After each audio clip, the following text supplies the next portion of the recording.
Malam selalu jadi waktu paling jujur, ketika semua suara perlahan diam, yang tersisa hanya satu, suara dari dalam diri sendiri. Dan di saat seperti inilah, banyak dari kita mulai merasa berat, bukan karena dunia luar, tapi karena rumah sendiri.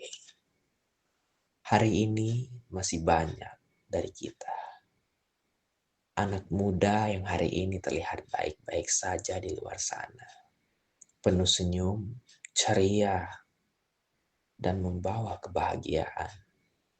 Tapi ketika kita diizinkan melangkah lebih dalam, jauh di dalam hatinya, mereka retak bukan karena gagal, bukan karena gagal di sekolah, bukan karena kehilangan teman-teman, tapi karena mereka tidak pernah cukup di mata keluarganya sendiri. Hari ini masih banyak dari mereka yang terus berjuang untuk dipahami, tetapi akhirnya selalu sama, ya selalu disalahkan. Ada yang berusaha untuk menjadi versi terbaiknya, tapi dibandingkan setiap hari dengan seseorang yang bahkan tidak mereka kenali. Ada juga yang hanya ingin didengarkan, tetapi malah ditertawakan atau bahkan dihinakan. Kadang luka paling dalam tidak datang dari musuh, tapi dari orang yang berkata, "Aku hanya ingin yang terbaik untukmu." Disinilah peran stalking tidak akan. Kadang luka paling dalam tidak datang dari musuh, tapi datang dari orang yang berkata, "Aku hanya ingin yang terbaik untukmu."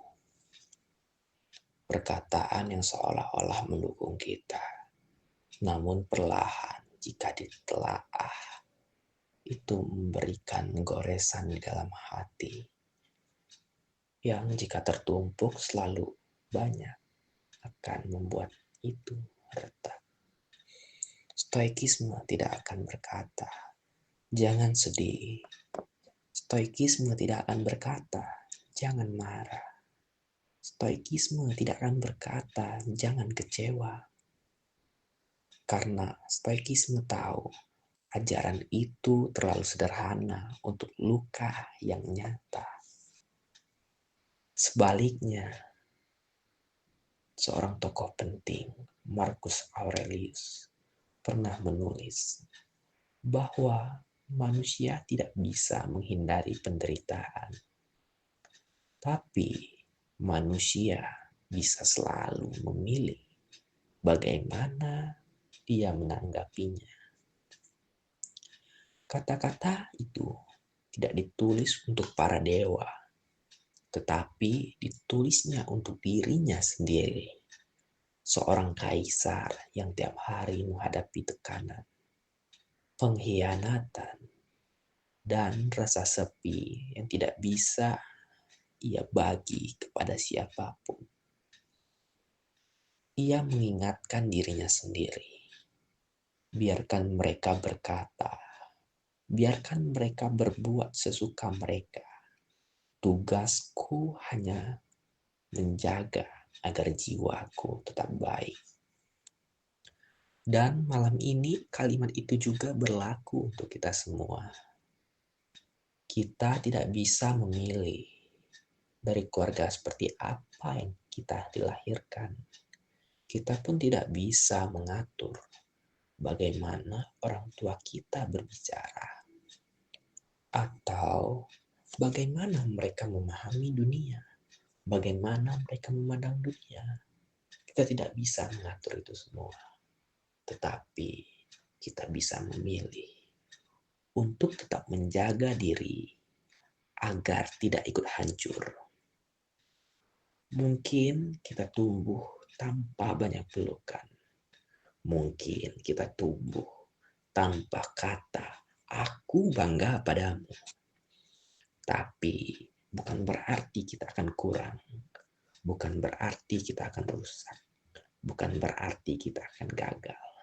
Kita hanya manusia yang sedang belajar menerima luka tanpa harus menyalahkan siapapun. Karena sebagian besar waktu mereka juga tidak tahu bagaimana cara mencintai dengan benar. Mereka hanya mengulang apa yang pernah mereka terima.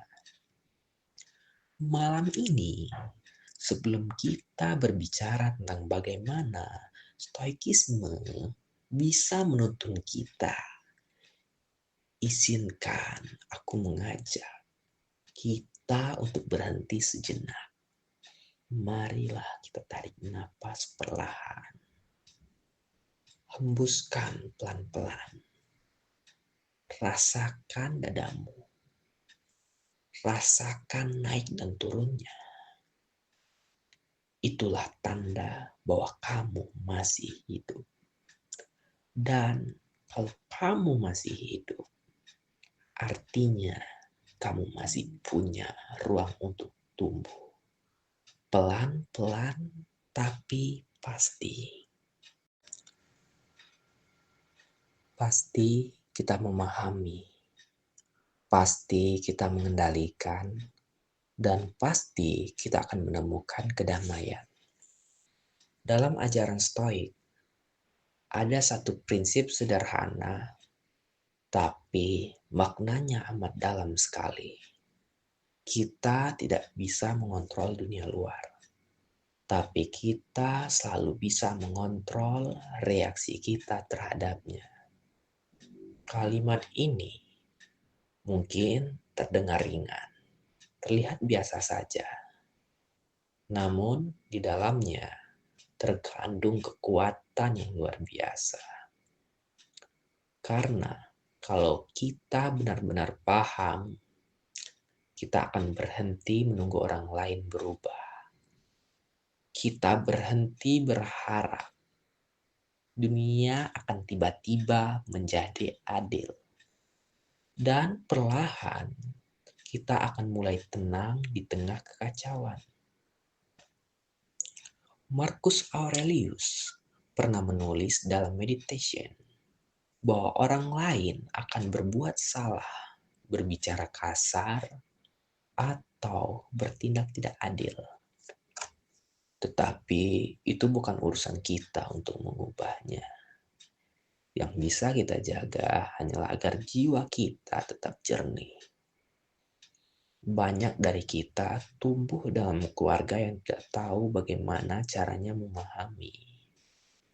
Kadang mereka memarahi karena khawatir, tapi cara penyampaiannya sangat melukai.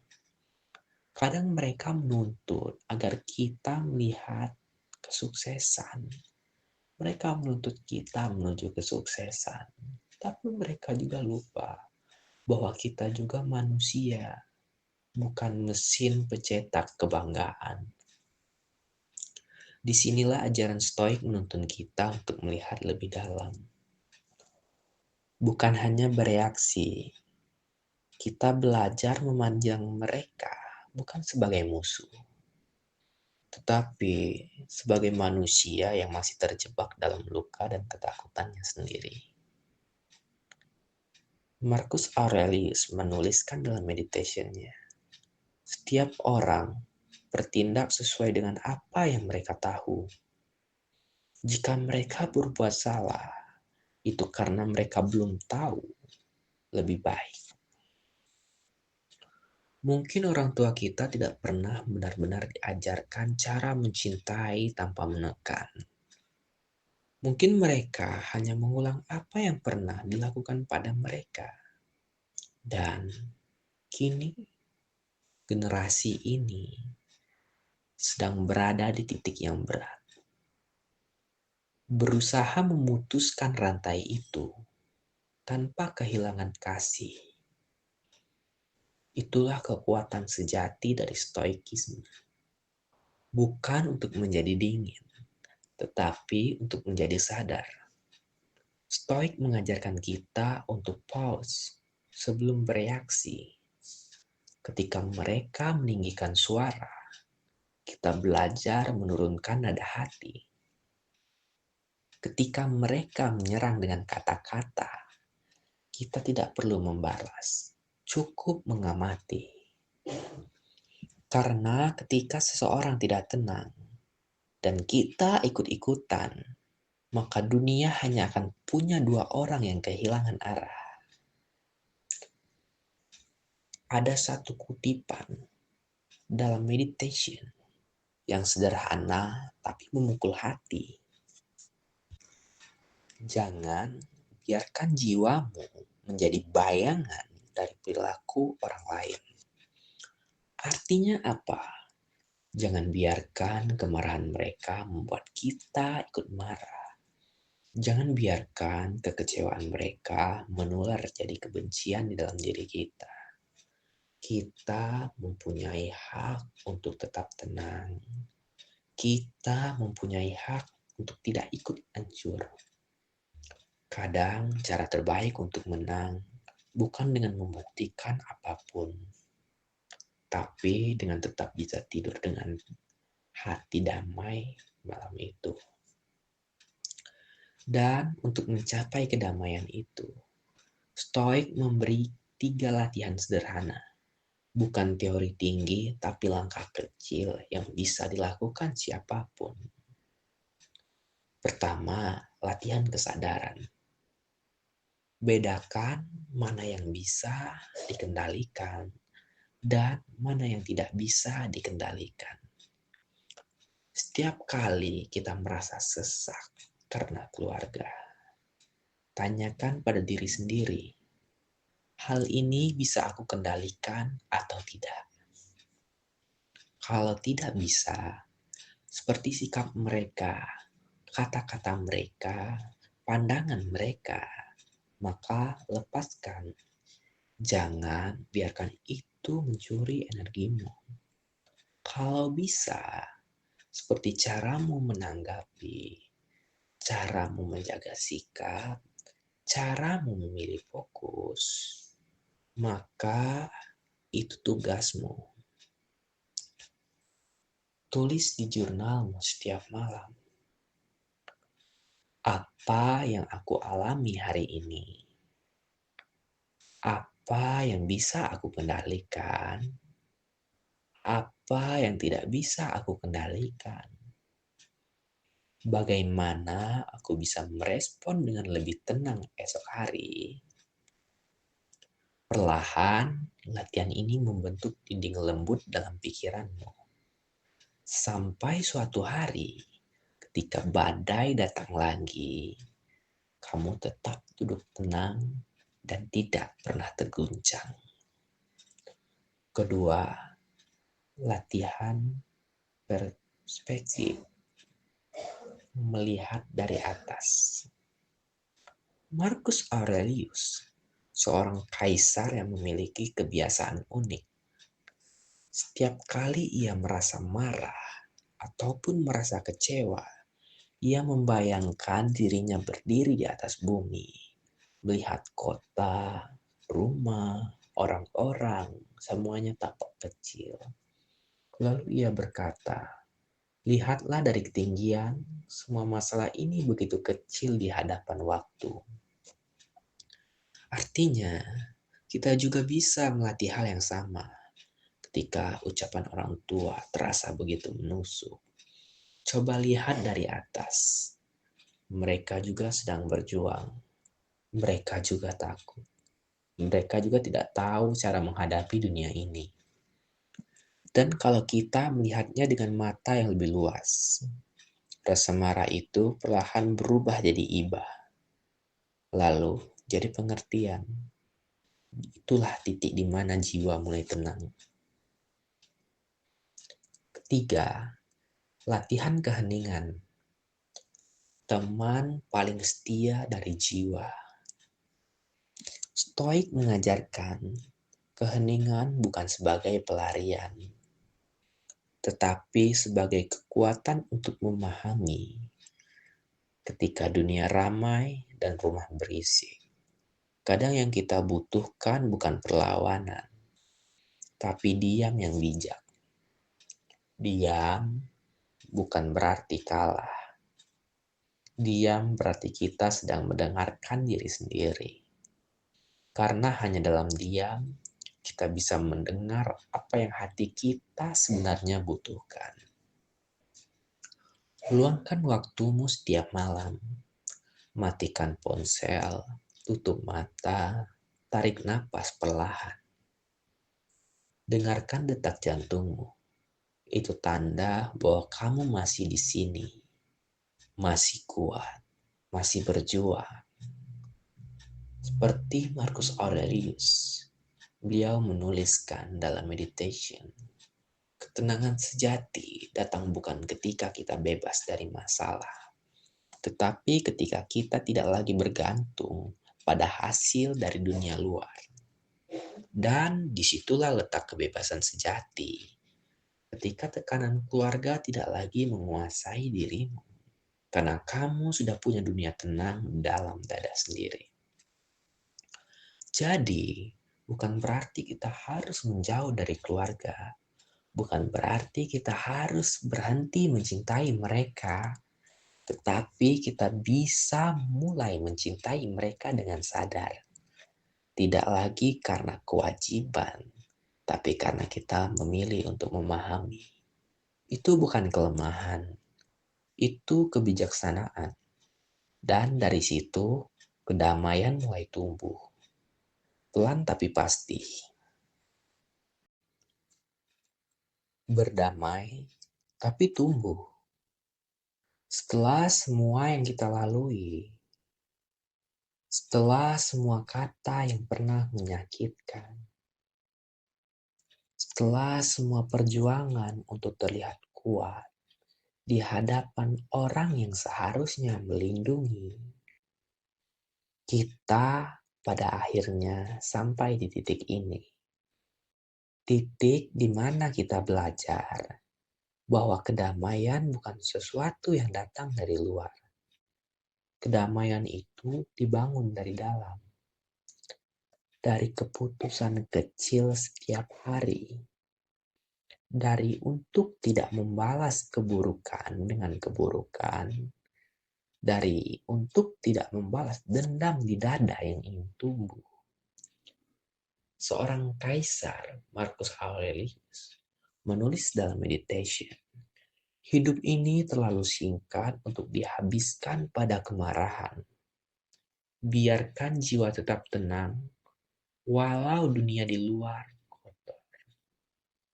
Dan di situ letak kebijaksanaan sejati, bukan di puncak gunung yang sunyi, tapi di ruang kecil dalam hati yang mulai damai. Bahkan saat rumah sendiri berisik oleh pertengkaran dan tuntutan, kita tidak pernah harus membuktikan pada siapapun. Kita tidak pernah harus menjadi sempurna. Kita tidak harus memaksa orang lain mengerti. Kita hanya perlu satu hal. Kita hanya perlu belajar untuk tenang, karena dari ketenangan itu tumbuh kekuatan yang tidak bisa digoyahkan oleh siapapun. Ada satu hal yang sering dilupakan banyak orang, bahwa berdamai tidak sama dengan menyerah. Berdamai berarti menerima kenyataan tanpa kehilangan arah. Berdamai berarti memilih untuk tetap lembut, bahkan setelah dunia membuat kita keras. Dan mungkin itulah misi kita sekarang. Bukan untuk membalas luka dengan luka. Bukan untuk menambahkan kayu dalam bara api. Bukan dengan menerima dan memberi. Tetapi kita harus mengakhiri rantainya. Mulailah dari diri sendiri. belajar berbicara dengan lebih lembut, belajar memanfaatkan, dan belajar memaafkan tanpa harus melupakan pelajarannya.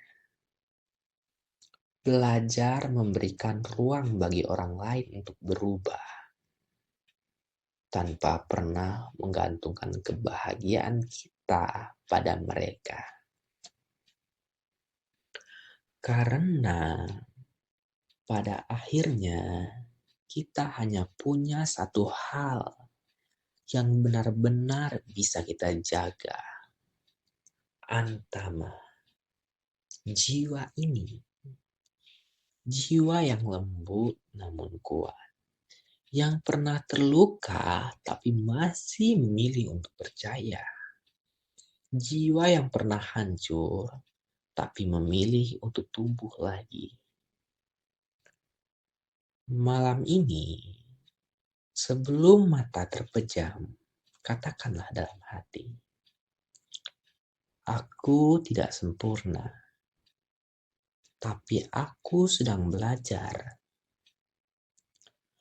Aku tidak punya semua yang aku inginkan, tapi aku masih punya diriku. Dan itu sudah lebih dari cukup. Biarkan dunia tetap gaduh. Biarkan orang lain tetap nyaman dengan caranya. Tapi kamu tetap tenang di tengahnya. Karena ketenangan bukan tanda bahwa segalanya mudah. Tapi tanda bahwa kamu sudah menguasai dirimu sendiri. Itulah yang diajarkan stoikisme. Bukan untuk menjadi tanpa emosi, tapi untuk menjadi manusia yang sadar. Sadar bahwa setiap emosi punya tempatnya. Setiap luka punya maknanya. Dan setiap tekanan, kalau kita terima dengan hati yang jernih, bisa jadi batu pijakan menuju kedewasaan. Dan ketika suatu hari kamu kembali melihat ke masa ini, mungkin kamu akan tersenyum kecil dan berkata dalam hati, dulu aku hanya manusia yang tak sempurna, manusia yang hampir hancur, tapi aku memilih untuk tetap tenang. Dan karena itu aku tumbuh. Tariklah nafas perlahan. Hembuskan pelan. Biar semua kata malam ini larut bersama udara. Kamu sudah cukup berjuang hari ini. Sekarang biarkan dirimu beristirahat. Karena besok kamu akan melangkah lagi. Lebih tenang, lebih bijak, dan sedikit bebas.